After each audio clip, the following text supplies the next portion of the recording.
Assalamualaikum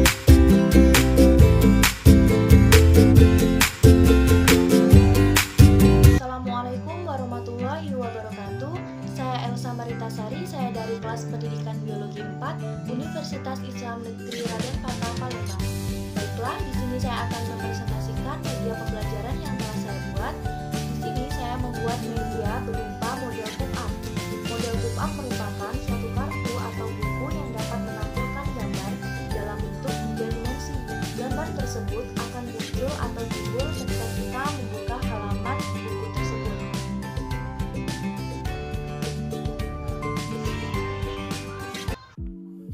Pada media pembelajaran ini, yang akan kita bahas yaitu mengenai KD tentang macam-macam struktur lapisan bumi.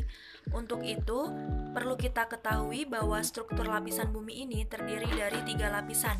Yang pertama ada kerak bumi, yang kedua ada mantel bumi, dan yang ketiga ada inti bumi. Dapat kita ketahui masing-masing dari struktur lapisan bumi ini dapat kita bedakan menurut warnanya. Yang pertama yaitu berwarna coklat disebut dengan kerak bumi. Penjelasannya atau namanya berada pada sisi bawah sebelah kanan ini. Kemudian yang berwarna kuning disebut dengan mantel atas, yang berwarna kuning tua disebut dengan mantel bawah, kemudian yang berwarna orange muda disebut dengan inti luar, dan yang terakhir berwarna orange tua ini disebut dengan inti dalam. Untuk mengetahui lebih jelas lagi struktur lapisan bumi, maka kita akan membahas satu persatu dari macam-macam struktur lapisan bumi ini. Yang pertama ada kerak bumi. Kerak bumi adalah lapisan terluar bumi yang berada di atas mantel. Kerak bumi terdiri dari unsur oksigen, silikon, aluminium, kalsium, besi, natrium, dan magnesium.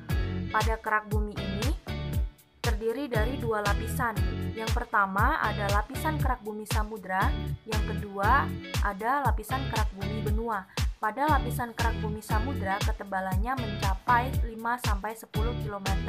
Penyusun utamanya berupa batuan basal. Kemudian pada kerak bumi benua ketebalannya mencapai 20-70 km. Penyusun utamanya yaitu batuan granit.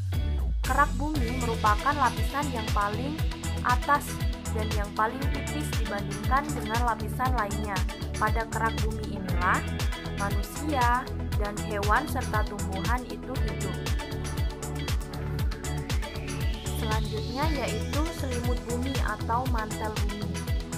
Mantel bumi merupakan lapisan yang paling tebal dan memiliki kandungan magma ketika terjadi erupsi atau gunung meletus. Lapisan mantel berada di atas lapisan inti, berfungsi melindungi inti dalam bumi. Ketebalannya mencapai 2.900 km. Mantel terdiri dari batuan yang solid, sedangkan bagian tengah mantel terdiri dari batuan padat yang sangat panas mengalir seperti aspal. Terdiri dari mantel atas dan mantel bawah. Mantel atas ini memiliki ketebalan mencapai 400 km, bersifat plastis, padat atau kenyal, dan mantel bawah berada pada ketebalan 1000-2900 km, terdiri dari unsur-unsur nikel dan besi. Kemudian yang terakhir yaitu inti bumi. Inti bumi ini merupakan lapisan yang terdalam bumi yang tersusun dari unsur besi dan nikel. Inti bumi terdiri dari 2 lapisan juga. Inti bumi yaitu lapisan inti luar dan lapisan inti dalam. Pada lapisan inti luar ketebalannya mencapai 2.250 km dan kedalaman antara 2.900 sampai 5.000 km. Lapisan inti luar sangat panas hingga logam besi dan nikel yang terkandung berbentuk cair. Kemudian lapisan inti dalam ketebalannya mencapai 1.000 sampai 3.000 km dengan ketebalannya yaitu mencapai 5.100 sampai 6.700 km. Inti dalam memiliki temperatur sangat tinggi dan mendapat tekanan dari lapisan-lapisan bumi di atasnya. Logam besi dan nikel tidak bergerak dan bergetar di tempat. Terdapat kaitannya dengan macam-macam struktur lapisan bumi dengan fenomena atau kejadian alam seperti gunung meletus dan gempa bumi. Seperti gunung meletus ini terjadi ketika adanya tenaga dari dalam bumi yang mendorong perut bumi mengeluarkan isinya.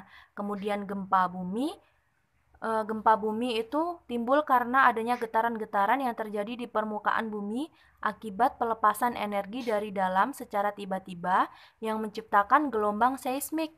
Gempa bumi biasanya disebabkan oleh pergerakan kerak bumi.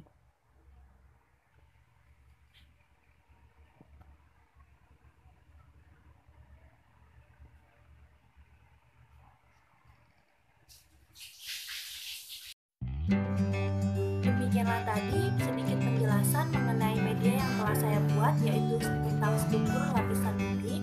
Kurang lebih